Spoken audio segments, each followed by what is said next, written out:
Mas may dating sa akin ang balat Pinoy. Parang sigoma at manoy. Simple lang akong babae. Hanap ko'y simpleng lalaki. Kung di mo gusto ang aking sinasabi, sorry na lang o pare.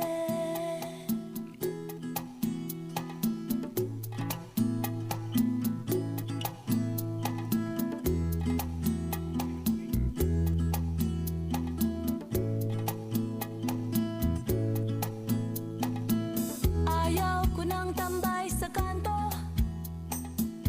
taong tahimik at madatong, o sobrang talino. Sila'y nakakaloko. O mangutana lang ko Ate Will no. Kinsa din ha ang mga nakarelate nga medyo na anay trauma sa pagpanganak din na. Unsay mga experience or unsa ang mga rason nga medyo mahadlok na nga mag-baby pa no or mag-anak pa pag-utro. Kay sa akong mga nadunggan lagi maulagi na ang kasakit. Siguro sa pag-labor Ate Will. Yes, di man lalim ang mag-labor at Jen, pero naapoy, naka-experience nga medyo less ang pain sa pag-labor. Depende na sa babae or depende sa imong pagbuntis. Yes, og siguro Ate Will mentally prepared nakabantay mo anang naamoy usa ka butang i-expect ninyo nga ma-experience first time unya dili mo aware kung unsa gyud ang tinuod nga bation pero naanay mga ingon pa kung sa salida pa naanay mga spoiler naanay mga nag-una uy sakit ra ba na og mokurog ng kuan sakit diri sa puson sakit sa likod sakit tanan nga medyo na natanom na sa imong huna-huna nga sakit gyud kaayo and then pag abot di ay sa time nga ikaw nang ni-experience medyo na bear na nimo tungod kay advance nang imong huna-huna nag-una na kapag expect nga sobraan ka sakit pero ang imong tolerance di ay sa sakit is taas so medyo pag abot sa imo okay raman light raman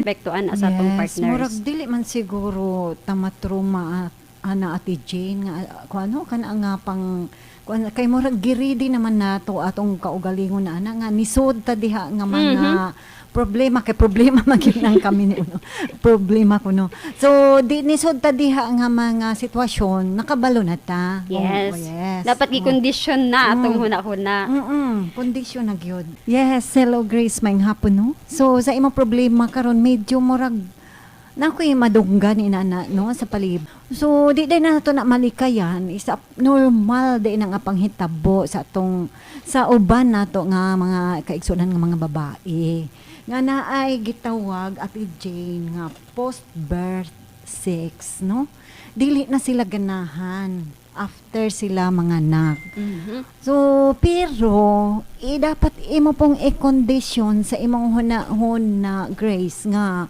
nisulod ka anak nga mga butang imo na ng responsibilidad isip asawa nga mohatag sa panginahanglanon sa imong kapika sa kinabuhi. Kay dako kaayo ang mamahimong epekto sa inyong relasyon isip magtiayon. Kung kana imong ipermanente og kanang imo nang gihimo no kay after 5 months naman sa imong pag kanang human og anak.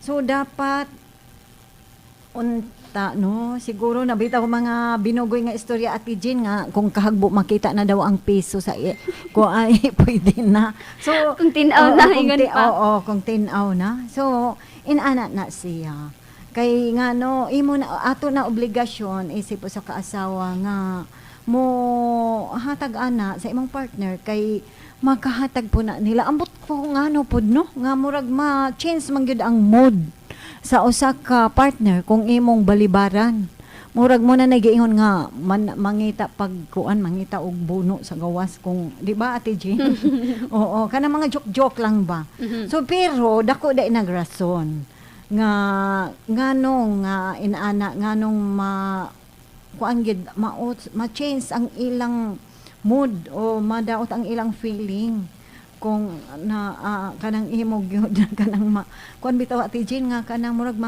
makuan sila madaot ang ilang huna-huna Kay kuan man naipangutana diri no sa atong mga expert.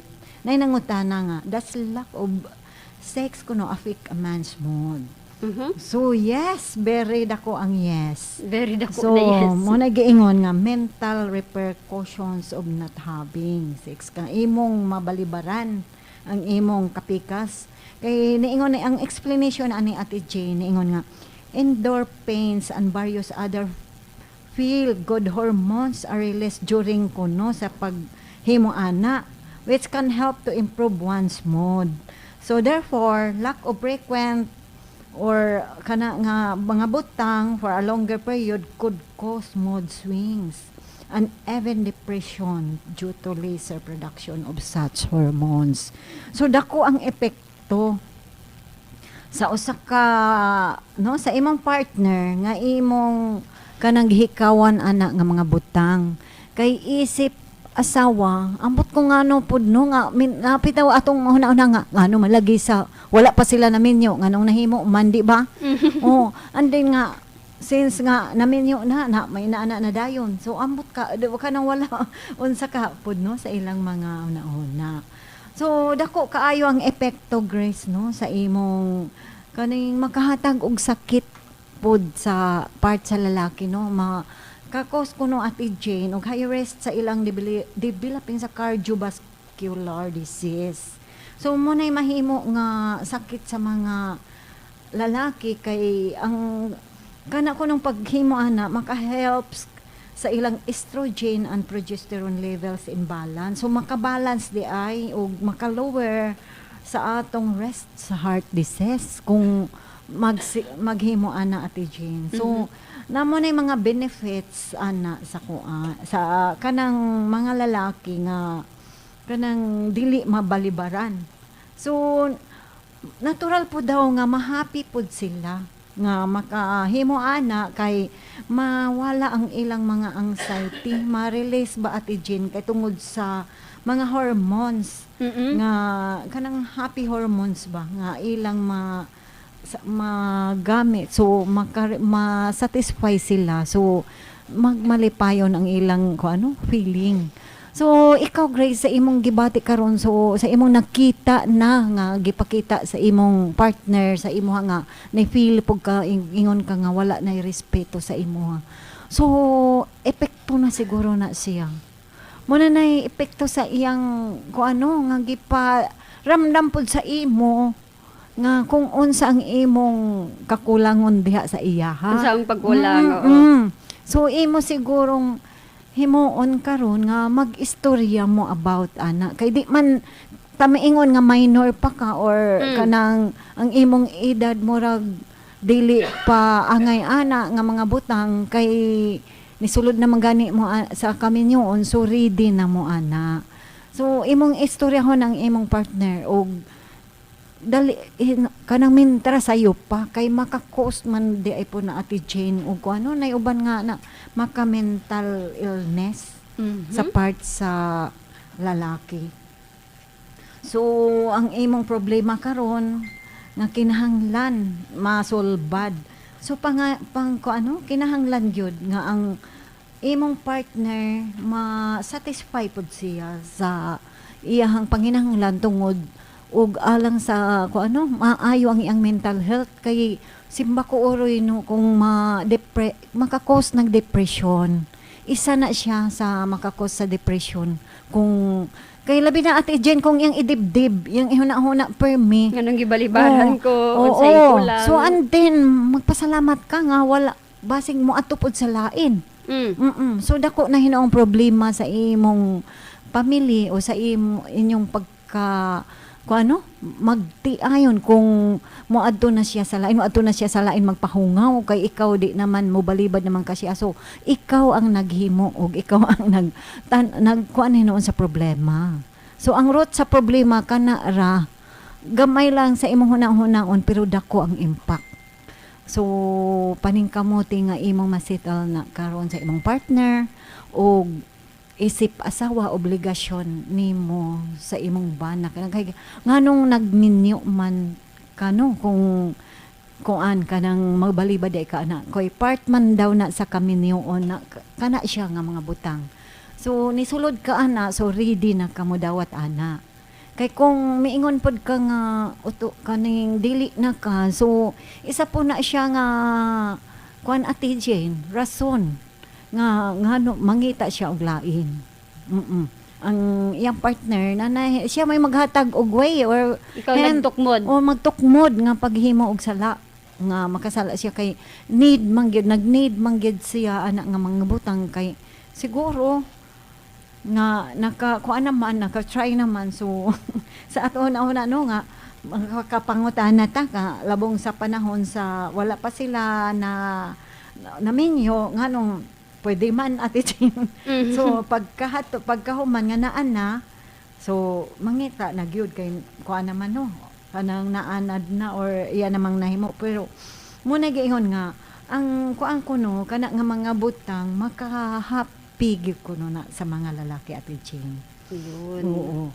So tungod kay ang kuan daw ang sex maka-lower sa stress and anxiety ng mga expert nga kinahanglan gyud nga ang kanang mga partner maka-release sa ilang mga feeling ana nga mga butang kay aron mahawa aw kanang makuan ba ma-enjoy masatisfy sila og makatabang sa ilang kuano panglawas maka-boost sa ilang immune system Ate Jane. Ayun. Oh, ayun.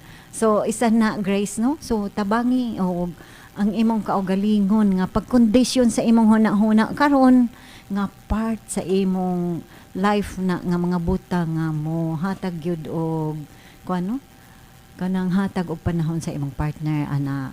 So kinahanglan nga ang atong obligasyon isip asawa so imong himuon kay nisulod man ta ana so ready na ta ato ipahimutang ang atong kaugalingon ana nga mga butang.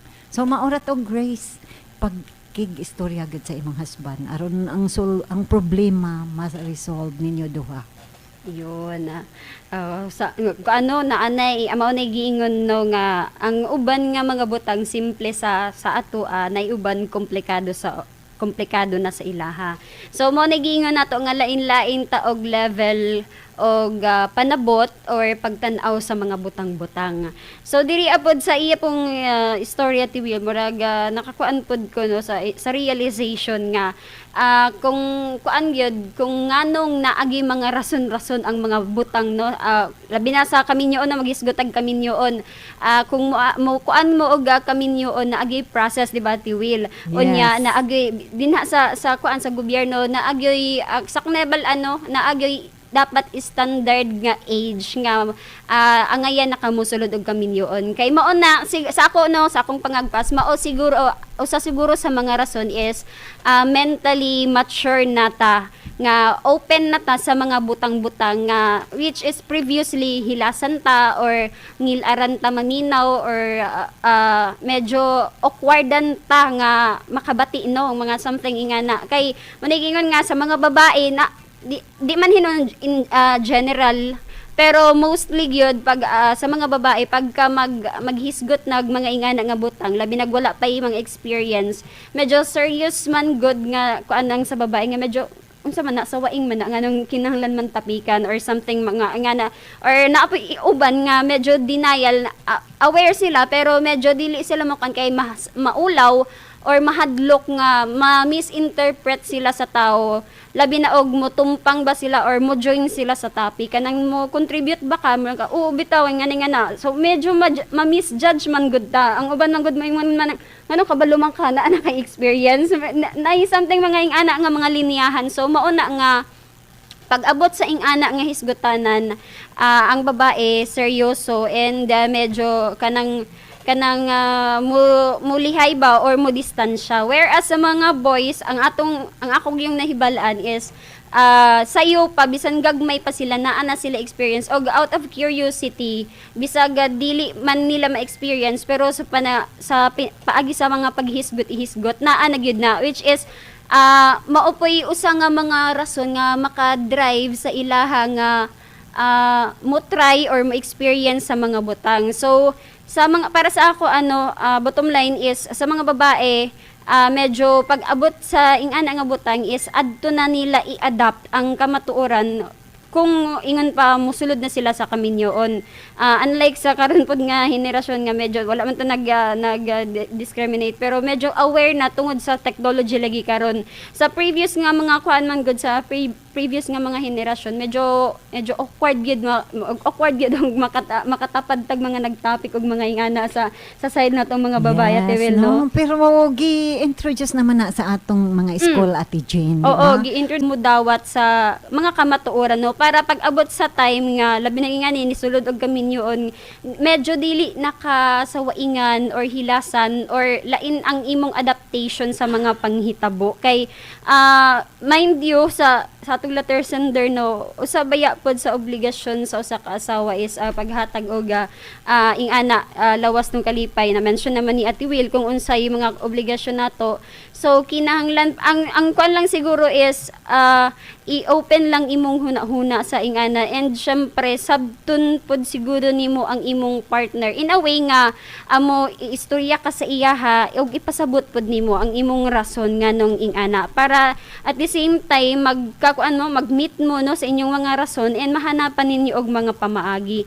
Dili man nato malikayan nga na ay kahadlok magpabilin nga wala ta kabalo kung unsa pod ang paagi sa imong delivery nga oy nagtuklod siguro sa imuha nga magpabilin o dugay-dugay ang kahadlok sa pagbalik sa ingana nga butang, no, pero siguro ang pinaka main ra karon nga kuan is i-open mind kung natandog ang imong ang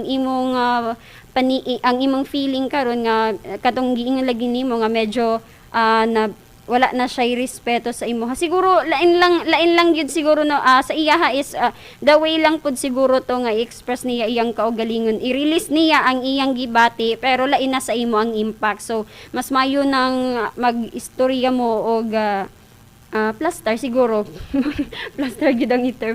Mag-istorya mo og plaster dili lang siguro kanang mga pinasugo or kanang mga pabalang ba nga mga conversation kay maupod na usa nga makahaling makasugnod sa sa kainit or tension sa inyong relasyon.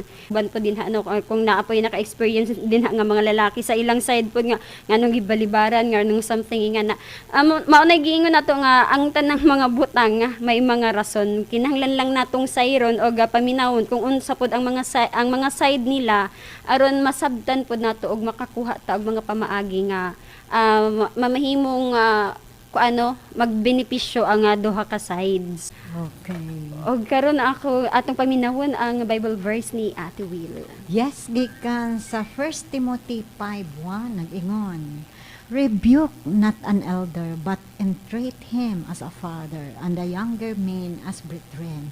So nagpahinumdum ni kanato mga ka-feelings, no, nga kinahanglan gyud hatagan nato respeto ang atong mga katigulangan, nga ato isipon sila nga atong mga ginikanan.